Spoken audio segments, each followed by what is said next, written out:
Assalamualaikum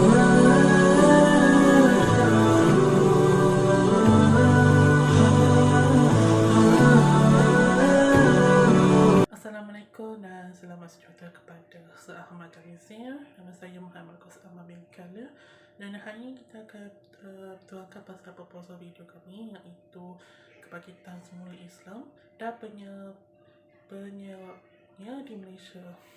Dan saya akan memulakan dengan pengenalan pengaruh kebangkitan Islam yang kuat sejak 1970-an di peringkat global dan di Malaysia juga dipengaruhi oleh gerakan terdahulu seperti gerakan Islah, khususnya di dalam masyarakat Melayu. Gerakan kebangkitan Islam amat dikaitkan dengan masyarakat dan politik Melayu kerana kaum Melayu rata-ratanya adalah penganut agama Islam.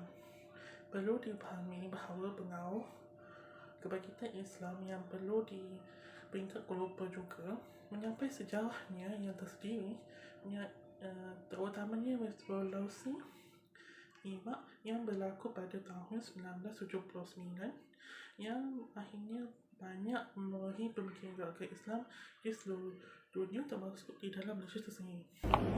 Assalamualaikum. Nama saya Muhammad Aziz bin Muhammad Khedi. Okey.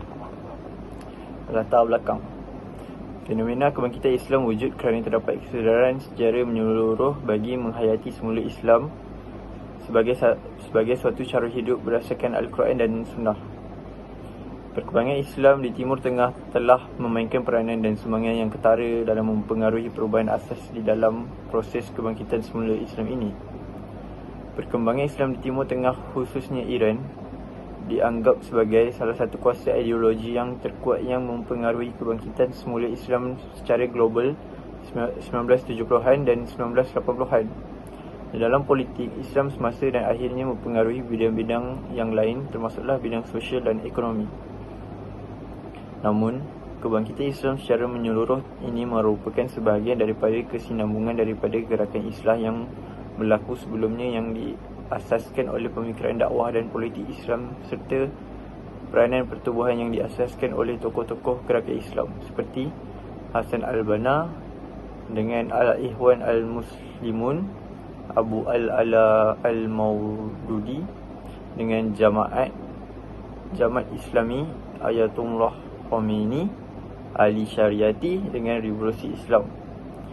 Di Malaysia, respon intelektual terhadap pengaruh Barat berlaku sejak akhir abad ke-19 dan awal ke-20, di mana terdapat kelompok Melayu yang utama, iaitu golongan elit tradisional Melayu yang dikenali kaum tua, menekankan pendekatan tradisional terhadap agama, dan golongan generasi muda Melayu yang dikenali dengan nama kaum muda, menekankan pendekatan rasional terhadap agama, yang dilatih dengan dipengaruhi oleh ajaran Islam di Mersey. Kaum muda menekankan usaha untuk memikirkan semula Islam bagi menyesuaikan kefahaman ini dengan keperluan situasi kontemporari, mengkritik adat Melayu, menggalakkan wanita mendapatkan pendidikan serta menyertai aktiviti sosial.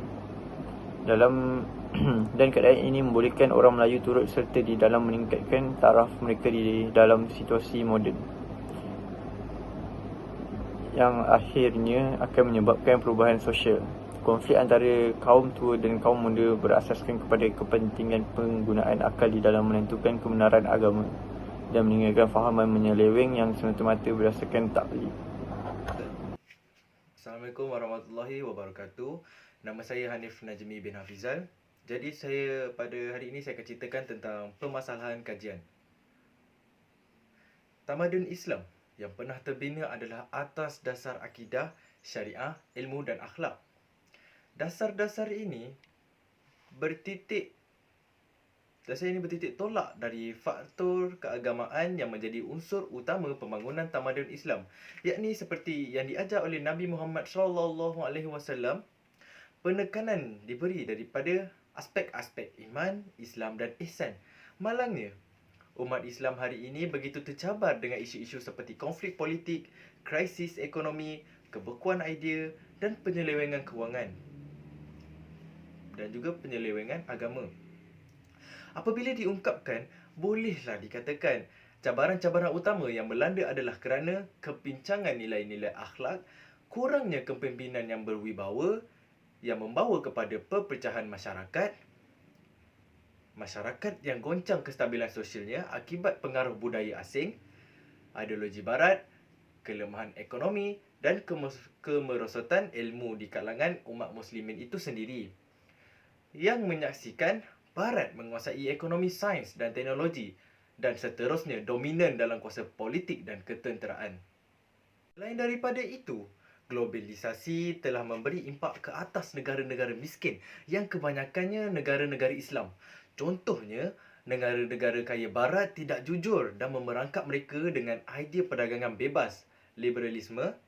Dengan syarikat-syarikat multinasional gergasi, mereka menutup peluang syarikat-syarikat kecil tempatan yang kebanyakannya terpaksa bergabung untuk terus kekal bersaing.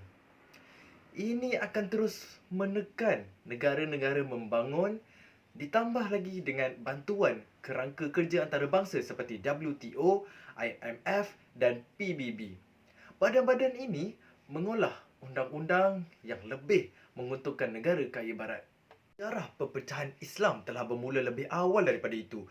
Dalam ucapan mantan Perdana Menteri Malaysia pada Forum Islam Oxford 1997, beliau menerangkan sehingga zaman Khalifah keempat iaitu Saidina Ali, persengketaan telah menjadi serius seperti persengketaan kaum masyarakat Arab sebelum kedatangan Islam.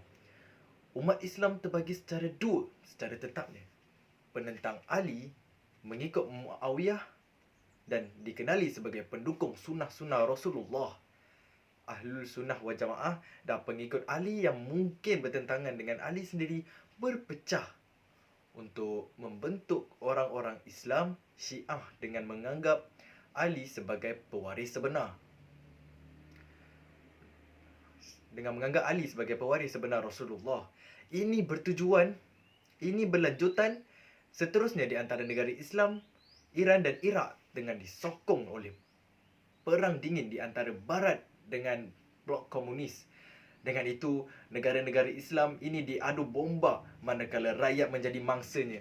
Sebenarnya, kesatuan persaudaraan Islam nyata retak awal sebelum itu, tak sekala orang Arab diperdaya oleh pihak Eropah untuk memerangi orang Turki yang menyaksikan berakhirnya Empire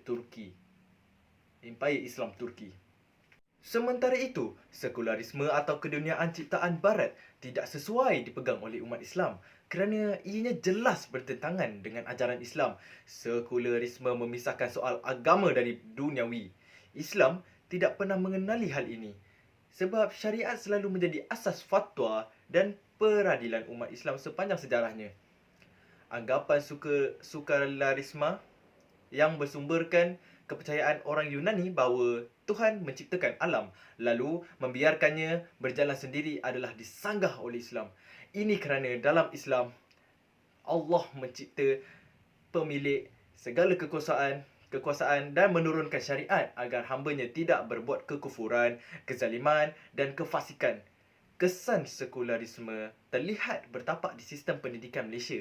Sebagai contoh, sistem dualisme yang memisahkan pendidikan agama dan akademik. Orang Melayu pula kian menganggap agama sebagai satu ritual yang tiada kena-mengena dengan urusan hidup lainnya seperti aktiviti ekonomi, sosio-budaya, politik dan sebagainya. Kajian literatur. Terdapat pelbagai teori yang menjelaskan tentang kedatangan Islam ke Pulauan Tanah Melayu. Sejarawan tempatan mengatakan Islam mula mempengaruhi penduduk di rantau ini semenjak abad ke-7 Masihi oleh saudagar yang juga mubalik dari semenanjung tanah Arab. Tetapi sejarawan barat mula menyatakan Islam mula mendatangi kepulauan-kepulauan Melayu sekitar tahun 1292 Masihi hingga 1390 Masihi oleh saudagar-saudagar dari India dan China yang mana telah terlebih dahulu memeluk Islam. Selain menyampaikan risalah kebenaran Islam sebagai satu agama yang diterima di sini, para mubalik dan saudagar-saudagar ini turut mempengaruhi masyarakat setempat dengan nilai-nilai yang diamalkan dalam agama yang suci ini. Termasuklah pengaruh dalam aspek pemerintahan, politik, pendidikan perniagaan dan juga kebudayaan serta kesenian. Pengaruh-pengaruh ini tersebar melalui beberapa faktor, antaranya keunggulan dan kemurnian Islam itu sendiri yang ditunjukkan oleh berkomunikasi dengan masyarakat setempat dan juga perkahwinan. Kebangkitan Islam di Malaysia boleh dilihat sebagai perkembangan yang berlaku melalui dua gelombang yang berbeza, namun mempunyai persamaan daripada segi. Gelombang pertama merujuk kepada kebangkitan Islam pada zaman penjajahan, yang merujuk kepada usaha-usaha awal dan respon terhadap modernisasi oleh golongan kaum muda yang menentang kedua-dua konvertisme kaum tua dan juga modernisasi ala barat. Seterusnya, gelombang kedua yang merujuk kepada kebangkitan Islam selepas merdeka yang digerakkan oleh golongan intelektual Melayu yang juga dipengaruhi oleh perkembangan luaran iaitu Revolusi Iran pada tahun 1979. Kedua-dua gelombang ini mengandungi corak pendekatan respon intelektual Melayu, Islam yang berbeza dan seterusnya menggambarkan jenis kebangkitan Islam yang berbeza. Kebangkitan Islam yang lebih awal lebih memperlihatkan kecenderungan untuk menolak pendekatan yang tidak kritikal terhadap model kemajuan barat dan lebih menekankan penentangan terhadap penjajahan fizikal barat. Dan dalam bentuk ini, dia menceritakan zaman dulu, sejak dia orang nak membangkitkan atau menjajah satu negara untuk masuk ke Islam tersebut, mereka banyak buat sesuatu bentuk kebangkitan untuk negara itu dapatkan agama Islam. Tapi yang kita tahu, ada banyak negara tak terima Islam. Ada negara lain dia terima Islam tapi ada agama dia tersendiri.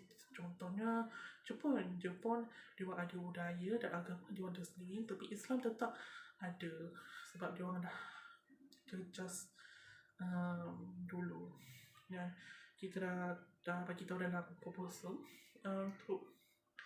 untuk kebangkitan Islam ni untuk membuat kebalikan Al-Quran dan Sunnah. So ya, kita dah tahu dalam chapter 3 ke atau chapter 4 dalam kita punya pembelajaran dalam Tamadun Islam, kita tahu Tamadun Islam dia nak untuk Islam diturunkan untuk kembalikan Al-Quran dan Sunnah. So betul, sebab itulah dia nak berjejah dan nak buat kebangkitan Islam tersebut untuk mengembalikan Al-Quran dan Sunnah dalam agama Islam tersebut.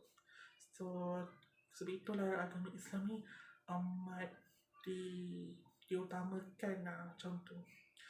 Sebab agama Islam memang agama yang paling kena dihormati dan jangan sesekali macam nak gaduh dengan agama kita lah macam tu.